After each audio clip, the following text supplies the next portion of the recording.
സ്നേഹാവസാണ് ഹിന്ദിയാണ് എടുക്കുന്നത്. വരും നമുക്ക് കുറച്ചു നേരം ഹിന്ദി പഠിക്കാം. അപ്പൊ ദേ ഇവിടെ എന്താ തന്നിട്ടുള്ളത്? The soul meaning of life എന്ന് പറയുന്നത് ഹ്യൂമാനിറ്റി ആണ് അല്ലെ. നോക്കിക്കേ, സെർവ് ഹ്യൂമാനിറ്റി എന്ന് പറയുന്നതാണ്. മനുഷ്യത്വമാണ് നമ്മുടെ ജീവിതത്തിന്റെ മെയിൻ എന്ന് പറയുന്നത്. മനുഷ്യനായാൽ എന്ത് വേണം? മനുഷ്യത്വം വേണം. കുറച്ച് ആൾക്കാരെ സഹായിക്കുവാനുള്ള കുറച്ച് എന്താണ് ഹെൽപ്പിംഗ് മെന്റാലിറ്റി വേണം. നല്ല എന്താണ് ഒരു ബുദ്ധിമുട്ടിൽ നിൽക്കുന്ന മനുഷ്യനെ എന്ത് ചെയ്യണം? നമ്മള് അവരെ മുന്നോട്ട് നയിക്കാൻ വേണ്ടി സഹായിക്കണം. അങ്ങനെയുള്ള കുറച്ച് ഹ്യൂമാനിറ്റിയുമായിട്ട് വേണം നമ്മൾ ജീവിക്കാൻ വേണ്ടിയിട്ട് അല്ലെ.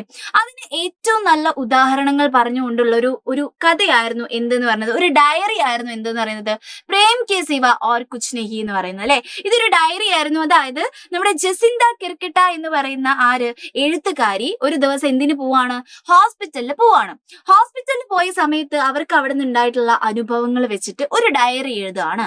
ആ ഡയറി ആയിരുന്നു നമുക്ക് പഠിക്കാനുണ്ടായിരുന്നത്. പ്രേം കെ സിവ ഓർ കുച്ച് നെഹി, സ്നേഹമല്ലാതെ മറ്റൊന്നുമില്ല എന്നുള്ളതായിരുന്നു നമ്മുടെ പാഠത്തിന്റെ പേര് തന്നെ. അതായത് ഈ ഭൂമിയിൽ സ്നേഹം ഉണ്ടായാൽ തീരാവുന്ന പ്രശ്നങ്ങൾ മാത്രമേ ഉള്ളൂ. കുറച്ച് സ്നേഹം കാണിക്കുക മനുഷ്യന്മാരോട്, ബുദ്ധിമുട്ടിൽ നിൽക്കുന്ന മനുഷ്യന്മാരെ ഒന്ന് ഹെൽപ്പ് ചെയ്യുക, അങ്ങനെയൊക്കെ പറഞ്ഞു തരുന്ന ഒരു സൂപ്പർ ആയിട്ടുള്ള കഥയായിരുന്നു, ഡയറി ആയിരുന്നു എന്തെന്ന് പറയുന്നത് നമ്മുടെ പ്രേം കെ സിവ ഓർ കുച്ച് നെഹി എന്ന് പറയുന്നത് അല്ലെ. അപ്പൊ നമ്മൾ ഇന്ന് പറയാൻ പോകുന്നത് പ്രേം കെ സിവ ഓർ കുച്ച് നെഹിയിലെ കുറച്ച് ക്വസ്റ്റ്യൻ ആൻസേഴ്സ് ആണ്. എന്തായാലും എന്റെ മക്കള് ഇതിൽ കുറച്ച് ഭാഗങ്ങൾ പഠിച്ചിട്ടുണ്ടാവണം. ഇനിയിപ്പോ ഇതുമായി ബന്ധപ്പെട്ട് എന്തെങ്കിലും ചോദിച്ചാലും നിങ്ങൾക്ക് എന്ത് ചെയ്യാൻ പറ്റും? എഴുതാൻ വേണ്ടി ഈ ഒരു ക്വസ്റ്റ്യൻ ആൻസേഴ്സ് സഹായിക്കും. അപ്പൊ നോക്കിക്കേ, നമുക്ക് ആദ്യത്തെ ഭാഗത്തോട്ട് പോകാം.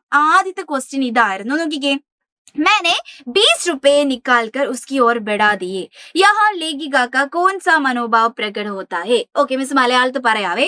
ഏത് ഭാഗത്തു നിന്നാ ക്വസ്റ്റ്യൻ വന്നേന്നുള്ളത് ആദ്യം ശ്രദ്ധിക്കാം. നമ്മുടെ എന്തുണ്ടായിരുന്നു? നമ്മുടെ ഈ ഒരു ലേഖിക എന്തോ റിപ്പോർട്ട് മേടിക്കാൻ വേണ്ടി ഇങ്ങനെ ക്യൂവിൽ നിൽക്കുമായിരുന്നു അല്ലെ. ക്യൂവിൽ നിൽക്കുന്ന സമയത്ത് അവരുടെ മുൻഭാഗത്ത് എന്താണ് ഒരു വ്യക്തി നിൽക്കുന്നുണ്ടായിരുന്നു. അയാൾ ഇങ്ങനെ ടെൻഷൻ അടിച്ചുകൊണ്ടിരിക്കുകയായിരുന്നു. കാരണം എന്താണ്? അയാൾക്ക് ഒരു 20 രൂപയുടെ 20 രൂപയുടെ കുറവുണ്ടായിരുന്നു അല്ലെ. അപ്പൊ ഈ 20 രൂപയുടെ കുറവ് വന്നപ്പോ മൂപ്പർക്ക് എന്തായി? ഫുള്ള് ടെൻഷനായ സമയത്ത് നമ്മുടെ ലേഖിക എന്ത് ചെയ്തു? ഇതാ 20 രൂപ എന്ന് പറഞ്ഞിട്ട് ഒരു 20 രൂപയെ എടുത്ത് നമ്മുടെ ആ വ്യക്തിക്ക് കൊടുക്കുകയാണ്. അപ്പൊ നമ്മുടെ ക്വസ്റ്റ്യൻ ഇതാണ്. നോക്കിക്കേ, ഞാൻ ഇത് നമ്മുടെ ടെക്സ്റ്റ് ബുക്കിലെ ഭാഗമാണ് തന്നിട്ടുള്ളത്. 20 രൂപയെ ഞാൻ 20 രൂപ നിക്കാൽക്കർ പുറത്തെടുത്തിട്ട് ഉസ്കി ഓർ ബഡാ ദിയെ, അവർക്കു നേരെ ബഡാ ദിയെ, നീട്ടി എന്നാണ് പറയുന്നത് അല്ലെ. യഹാം ഇവിടെ ലേഖികാക്ക, നമ്മുടെ ലേഖികയുടെ അതായത് നമ്മുടെ ജസിന്ത കിർക്കിട്ടയുടെ കോൺസ മനോഭാവ പ്രകടവത്താകെ, ഏത് തരത്തിലുള്ള മനോഭാവമാണ് പ്രകടമാകുന്നത് എന്നാണ് നമ്മുടെ ക്വസ്റ്റ്യൻ. സിമ്പിൾ ആണ്. എന്ത് തരത്തിലാ? കരുണ, ദയ, മറ്റുള്ളവരെ ഹെൽപ്പ് ചെയ്യാൻ കാണിക്കുന്ന ഒരു എന്താണ് നല്ലൊരു മനോഭാവമാണ് അവിടെ കാണുന്നത് അല്ലെ. അപ്പൊ നമ്മൾ ഒറ്റ വാക്കിൽ അത് ആൻസർ ചെയ്താൽ മതി. ദൂസരോക്കെ പ്രതി കരുണ, മറ്റുള്ളവരോട് കരുണ. ഇതാണ് നമ്മുടെ ആൻസർ എന്ന് പറയുന്നത്. എന്ത് മനോഭാവമാണ് കാണുന്നത്? മറ്റുള്ളവരോട് കുറച്ച് കരുണ കാണിക്കുക അല്ലെങ്കിൽ ദയ കാണിക്കുക. ഇതാണ് എന്ത്? അങ്ങനെ അത്തരത്തിലുള്ള ഒരു മനോഭാവമാണ് നമ്മൾ ഇവിടെ കാണുന്നത് അല്ലെ. ദൂസരോക്കെ പ്രതി എന്നാണ് മറ്റുള്ളവരോട് എന്നുള്ള അർത്ഥത്തോട്ട് എന്താണ് മറ്റുള്ളവരോട് എന്നുള്ള അർത്ഥമാണ്. മറ്റുള്ളവരോട് എന്ത്?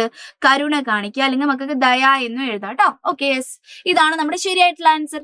രണ്ടാമത്തെ ക്വസ്റ്റ്യൻ ഇതാണ് വരുന്നത്. നോക്കിക്കേ, ഇത് വേറൊരു ഡയലോഗ് നമുക്ക് തന്നിട്ടുണ്ട്. ഈ 20 രൂപ കൊടുത്തപ്പോ അയാൾ വേഗം മേടിച്ചിട്ട് എന്ത് ചെയ്തു? അവരുടെ റിപ്പോർട്ടൊക്കെ മേടിച്ചിട്ടുണ്ടായിരുന്നു. പക്ഷെ പോകാൻ നേരത്ത് നമ്മുടെ എന്ത് ചെയ്തിട്ടുണ്ടായിരുന്നു? ഈ വ്യക്തി ഈ സഹായിച്ച ആ 20 രൂപ നമ്മുടെ ജസിന്ത കിർക്കിട്ടയ്ക്ക് ആ 20 രൂപയെ തിരിച്ചു നൽകിയിട്ടുണ്ടായിരുന്നു. അപ്പൊ തിരിച്ചു നൽകുമ്പോൾ ഇയാൾ ഒരു ഡയലോഗ് പറഞ്ഞിട്ടുണ്ടായിരുന്നു. എന്ത് ഡയലോഗാ പറഞ്ഞത്?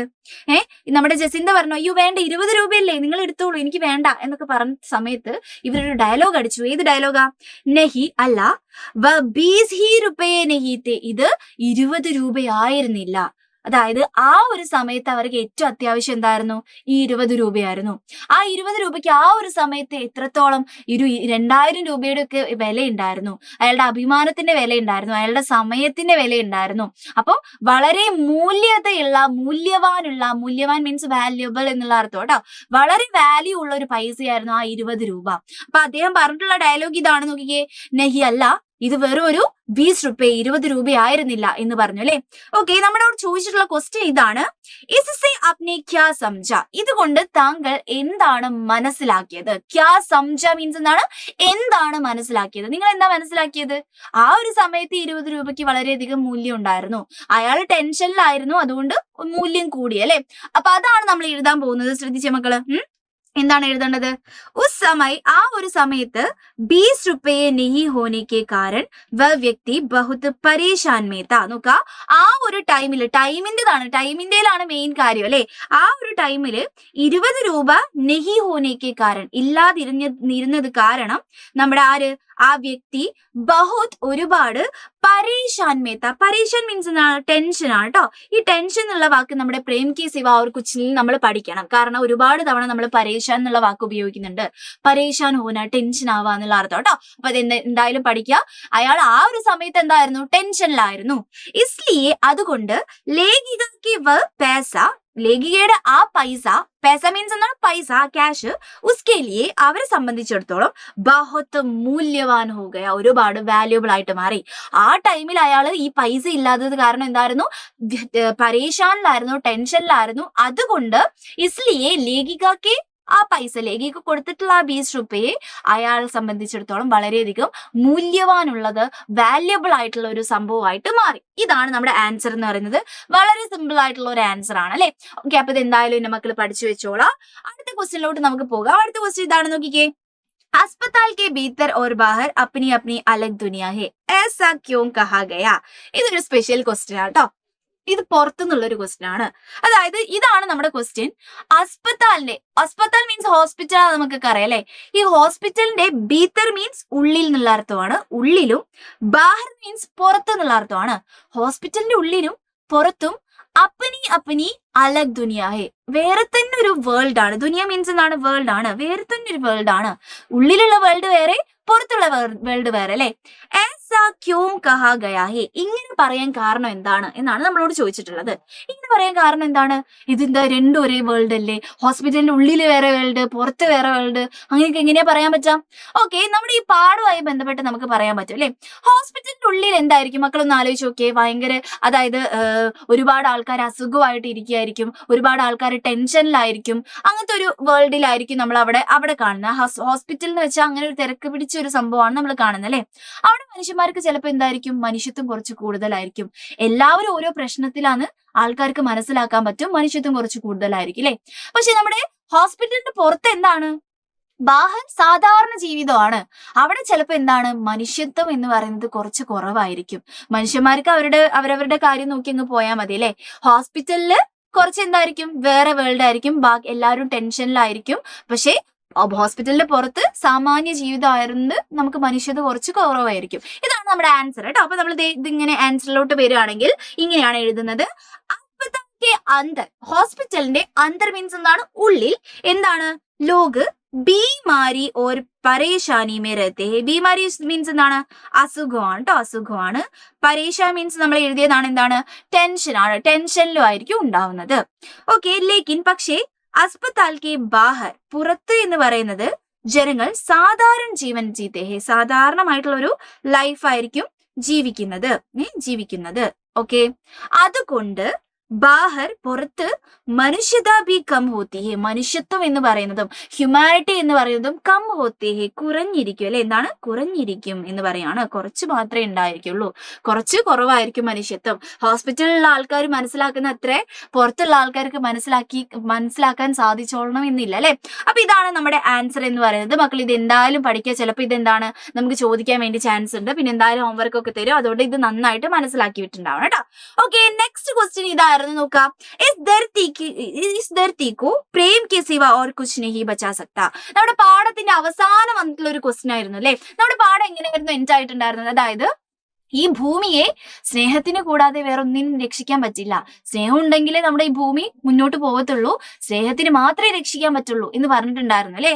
അപ്പം ഇസ് ധർത്തിക്കോ, ഈ ധർത്തിയെ, ഈ ഭൂമിയെ, പ്രേം കെ സിവ, സ്നേഹത്തെ കൂടാതെ മറ്റൊന്നിനും, കുച്ച് നഹീ ബച്ചാ സക്ത, മറ്റൊന്നിനും രക്ഷിക്കാനാവില്ല. ഇസ് പർ അപ്നാ മത് പ്രകട് കരേ, നിങ്ങളുടെ മത് പ്രകട് കരേ എന്നാണ് പറഞ്ഞിട്ടുള്ളത്. ഈ മത് എന്നുള്ള വേർഡ് പലപ്പോഴും മക്കൾക്ക് എന്താണ് ഒരു കൺഫ്യൂഷൻ ഉണ്ടാകും. ഇവിടെ മത് മീൻസ് എന്താ ഉദ്ദേശിച്ചത്? അഭിപ്രായമാണ് കേട്ടോ, അഭിപ്രായം. നിങ്ങളുടെ അഭിപ്രായം പ്രകടിപ്പിക്കാനാണ് പറഞ്ഞിട്ടുള്ളത്. അപ്പൊ മക്കൾ എന്ത് ചെയ്യണം? ഞാൻ ഇതിനോട് യോജിക്കുന്നു. കാരണം എന്താണ്? സ്നേഹം ഉണ്ടെങ്കിൽ നമുക്ക് എന്ത് കൂടും? മനുഷ്യത്വം കൂടും, പരസ്പര വിശ്വാസം കൂടും, കരുണ കൂടും, ഇതൊക്കെ കൂടും അല്ലെ. അഥവാ സ്നേഹം ഇല്ലെങ്കിലോ നമ്മുടെ ഉള്ളിലുള്ള നന്മ എന്തായി പോവും, നമുക്ക് നഷ്ടമായി പോവും. അപ്പം ഉള്ളിൽ നന്മയൊക്കെ ഉണ്ട് ആൾക്കാർക്ക്, അല്ലെങ്കിൽ കുറച്ച് മനുഷ്യത്വമൊക്കെ ഉള്ള ആൾക്കാർ ഉണ്ടാവുകയാണെങ്കിൽ നമ്മുടെ ഈ ലോകം എന്ത് ചെയ്യാൻ പറ്റും, നമുക്ക് രക്ഷിക്കാൻ പറ്റും അല്ലെ. നമ്മുടെ ഇവിടെയൊക്കെ എന്താണ്, ഈ നമ്മുടെ ലോകത്ത് ഉണ്ടാവുന്ന എല്ലാ പ്രശ്നങ്ങൾക്കും ഈ ഒരു സ്നേഹം ഒരു പരിഹാരമല്ലേ. നിങ്ങൾ ആലോചിക്കുക, ഈ യുദ്ധം നടക്കുന്നുണ്ട്, ഒരുപാട് ആൾക്കാർ അങ്ങോട്ടും ഇങ്ങോട്ടും വെട്ടിക്കൊല്ലുന്നുണ്ട്, വേറെ ഒരുപാട് പ്രശ്നങ്ങൾക്ക് ഒരുപാട് കച്ചറകൾ ഉണ്ടാവുന്നുണ്ട്. ഇതിനൊക്കെ ഒരു പരിഹാരം എന്താണ്, സ്നേഹം ഉണ്ടായിരുന്നെങ്കിൽ ചിലപ്പോൾ അതൊന്നും അവിടെ സംഭവിക്കില്ലായിരുന്നു അല്ലെ. അപ്പം ഈ ഒരു സംഭവം നമുക്ക് ഇമ്പോർട്ടന്റ് ആണ്. അപ്പൊ നിങ്ങൾ എന്ത് ചെയ്യണം, സ്നേഹം വേണം എന്നുള്ള പോലെ പറയാണ്. ഞാൻ ഈ ഒരു കഥൻ മീൻസ് എന്താണ്, ഈ പ്രസ്താവനയാണ് കേട്ടോ, ഈ പറഞ്ഞിരിക്കുന്ന കാര്യത്തിനാണ് നമ്മൾ കഥൻ എന്ന് പറയുന്നത്. ഈ കഥനോട് ഞാൻ സഹമത് വെച്ച് എന്താണ്, യോജിക്കുന്നു എന്നുള്ള അർത്ഥം കേട്ടോ, യോജിക്കുന്നു. നോക്ക, പ്രേം സേ സ്നേഹം കൊണ്ട് നമുക്ക് എന്തൊക്കെ ഉണ്ടാവും, ഇൻസാനിയത്ത് മനുഷ്യത്വം ഉണ്ടാവും, വിശ്വാസം ഉണ്ടാവും, പരസ്പര വിശ്വാസമാണ് ഇവിടെ ഉദ്ദേശിക്കുന്നത്, കരുണയുണ്ടാകും, മറ്റുള്ളവരോട് കരുണ. ബഡ് ജാത്തേ ഹെ, ഇതെല്ലാം എന്താവുന്നു, കൂടുന്നു. ബഡ് ജാത്തേ വെച്ചെന്നാണ് കൂടുന്നു. ഓക്കെ, പ്രേം നെഹി തോന്നി അഥവാ സ്നേഹം ഇല്ലെങ്കിൽ എന്തുണ്ടാവും, അച്ചായി നഷ്ട ഹോ ജാത്തി. അച്ചായി വെച്ചെന്നാണ് നമ്മുടെ നന്മ എന്തായി പോവും, നഷ്ടപ്പെടും അല്ലെ, നഷ്ടപ്പെടും. നന്മ നമുക്ക് ഫുള്ളായിട്ട് നഷ്ടപ്പെട്ടു പോകും എന്ന് പറയാണ്, നഷ്ടപ്പെടും. അതുകൊണ്ട് ഈ ഒരു ഭൂമിയെ നമുക്ക് എന്തിനു രക്ഷിക്കാൻ പറ്റും, പ്രേം ഹി ബച്ചാ സക്താ ഹെ, സ്നേഹത്തിന് മാത്രമേ ഉള്ളൂ ഈ ഒരു ഭൂമിയെ ബച്ചാ സക്തേ ഹെ, നോക്ക, രക്ഷിക്കാനാകുള്ളൂ, രക്ഷിക്കാൻ ആകുകയുള്ളൂ എന്ന് പറയാം കേട്ടോ, ആകുകയുള്ളൂ. യെസ്, ഇതാണ് നമ്മുടെ എന്തെന്ന് പറയുന്നത്, ആൻസർ എന്ന് പറയുന്നത്. മക്കൾ എന്ത് ചെയ്യണം, ഇത് നിർബന്ധമായിട്ടും പഠിച്ചേക്കണം. ഓക്കെ, ഇതാണ് നമ്മുടെ എന്തെന്ന് പറയുന്നത്, ഈ തന്നിരിക്കുന്ന നമ്മുടെ സൈഡിലൊക്കെ തന്നിട്ടുള്ള ക്വസ്റ്റ്യൻസ് എന്ന് പറയുന്നത്. അത് എന്തായാലും എന്റെ മക്കള് ഒന്ന് പഠിച്ചേക്കാം കേട്ടോ. അപ്പൊ ഇതേപോലുള്ള ഒരുപാട് ക്വസ്റ്റ്യൻസുമായിട്ട് മിസ് ഇനിയും വരും, ഇതിനേക്കാളും കൂടെ. അതായത് ഒരുപാട് ക്വസ്റ്റ്യൻസ് നമുക്ക് ഇനിയും ഉണ്ടായിരുന്നില്ലേ, നമ്മുടെ ടെക്സ്റ്റ് ബുക്ക് ക്വസ്റ്റ്യൻസ് ഇത്ര മാത്രം ആയിരുന്നില്ല, അതൊക്കെ നമ്മൾ എന്ത് ചെയ്ത് കഴിഞ്ഞിട്ടുണ്ട്, ഡിസ്കസ് ചെയ്ത് കഴിഞ്ഞിട്ടുണ്ട് നമ്മുടെ ആപ്പിൽ. നമ്മൾ ഓൾമോസ്റ്റ് എന്ത് തീരാറായിട്ടുണ്ട്, നമ്മുടെ പാഠം ഫുള്ള് തീരാറായിട്ടുണ്ട്. നമുക്ക് ഇനി ഒറ്റൊരു ചാപ്റ്ററും കൂടി എടുക്കാനുള്ളൂ. ആ ചാപ്റ്റർ നമ്മൾ എന്ത് ചെയ്യും, സൂപ്പർ ആയിട്ട് തന്നെ എടുക്കും. അപ്പൊ നമുക്ക് ക്വസ്റ്റ്യൻ ആൻസേഴ്സ് ഒക്കെ എന്ത് ചെയ്യാനുണ്ട്, ഇനിയും നല്ലപോലെ പഠിക്കാനുണ്ട്. അപ്പൊ ഇതുവരെ നമ്മുടെ ബാച്ചിൽ ചേരാത്ത ആരെങ്കിലും ഉണ്ടെങ്കിൽ വേഗം തന്നെ ചേരാ. നമ്മളിത് ഇപ്പൊ 50% ഓഫ് ഒക്കെ ഉണ്ട്. നമുക്ക് എൻ ഗെയിം ഒക്കെ തുടങ്ങാറായിട്ട്, അതായത് റിവിഷൻ ബാച്ചുകളൊക്കെ നമ്മൾ തുടങ്ങി കഴിഞ്ഞിട്ടുണ്ട്. അപ്പം ഇത് പ്രശ്നം എന്താന്ന് വെച്ചാൽ മക്കളെ എത്രത്തോളം എന്താണ് വേഗത്തിൽ ചേരുന്നു അത്രത്തോളം നമുക്ക് എന്താണ് പഠിക്കാനുള്ള ഒരു ചാൻസ് കിട്ടുകയാണ്. നിങ്ങൾ ബാക്ക് അടിച്ചു പോവരുത്. ആനുവൽ എക്സാമിന് ഈ ഒരു ലാസ്റ്റത്തെ കുറച്ച് ചാപ്റ്റേഴ്സ് ഉള്ളൂ എന്ന് വിചാരിച്ച് മക്കൾ നിൽക്കരുത്. കാരണം ഫസ്റ്റ് തൊട്ടിട്ടുള്ള കാര്യങ്ങൾ നമുക്ക് പഠിക്കാനുണ്ട്. ആ ഫസ്റ്റ് തൊട്ടിട്ടുള്ള കാര്യങ്ങൾ കിട്ടണമെങ്കിൽ നമ്മളുടെ ഈ ഒരു ബാച്ചിൽ ചേർന്നാൽ മതി. ഇതൊക്കെ എവിടുന്ന് കിട്ടും, ഇതൊക്കെ ഞാൻ എങ്ങനെ പഠിച്ചുണ്ടാക്കും എന്നുള്ള ഡൗട്ടൊക്കെ മക്കൾക്ക് ഉണ്ടാവും. നമ്മൾ റിവിഷൻ ക്ലാസ്സുകൾ വെക്കുന്നുണ്ട്. റിവിഷൻ എന്ത് ചെയ്യും, എല്ലാ ചാപ്റ്റേഴ്സും നമ്മൾ റിവൈസ് ചെയ്ത് പോകും. അപ്പൊ എല്ലാ നോട്ട്സും കാര്യങ്ങളൊക്കെ മക്കൾക്ക് എന്ത് ചെയ്യും, അതിലൂടെ കിട്ടും ചെയ്യും. അപ്പൊ അത് നന്നായിട്ട് പഠിക്കാനും ഒക്കും. എന്ന് നമുക്ക് ക്ലാസ്സുകൾ ഉണ്ടാവും. നമ്മൾ എക്സാം കൃത്യമായിട്ട് നടത്തും. പിന്നെന്താണ്, നമ്മുടെ ഈ ഒരു ആനുവൽ എക്സാമിന് മുമ്പേ നമ്മൾ ഫുള്ളായിട്ട് ആനുവൽ എക്സാമിന്റെ അതേ മോഡലിലുള്ള ഒരു എക്സാമും കാര്യങ്ങളൊക്കെ ഉണ്ടാവും. അപ്പൊ എന്റെ മക്കൾ എന്ത് ചെയ്യുക, ഈ ബാച്ചിൽ ഇതുവരെ ചേരാത്ത ആരെങ്കിലും ഉണ്ടെങ്കിൽ വേഗം ഒന്ന് ഈ നമ്പറിൽ വിളിക്കുക, എന്ത് ചെയ്യുക, അല്ലെങ്കിൽ രജിസ്റ്റർ ചെയ്യാതെ ഈ കോഡ് ഒന്ന് സ്കാൻ ചെയ്താൽ മതി. എന്നിട്ട് എന്ത് ചെയ്യുക, രജിസ്റ്റർ ചെയ്യുക. നമ്മുടെ അവഞ്ചേഴ്സ് ബാച്ചിൽ വീണ്ടും നമ്മളൊരു ബാച്ച് തുടങ്ങിയിട്ടുണ്ട്. ഒരു ഓൾമോസ്റ്റ് ഫുൾ ആയിട്ടുണ്ട് നമ്മുടെ സീറ്റുകളൊക്കെ. അപ്പൊ എന്ത് ചെയ്യുക, സ്പീഡിൽ വേഗം ജോയിൻ ചെയ്യാൻ വേണ്ടി നോക്കുക. ഫുൾ ആയി കഴിഞ്ഞാൽ ചിലപ്പോൾ മക്കൾക്ക് ആ അവസരം നഷ്ടപ്പെട്ടു പോകും. അപ്പോൾ ഇതേപോലുള്ള ക്വസ്റ്റ്യൻസ് ആയിട്ട് മിസ് ഇനിയും വരുന്നതായിരിക്കും. അപ്പൊ മക്കൾ എന്ത് ചെയ്യുക, നന്നായിട്ട് പഠിക്കുക. നമ്മുടെ ആനുവൽ എക്സാം ഒക്കെ എടുക്കാറായിട്ടുണ്ട്. Bye bye.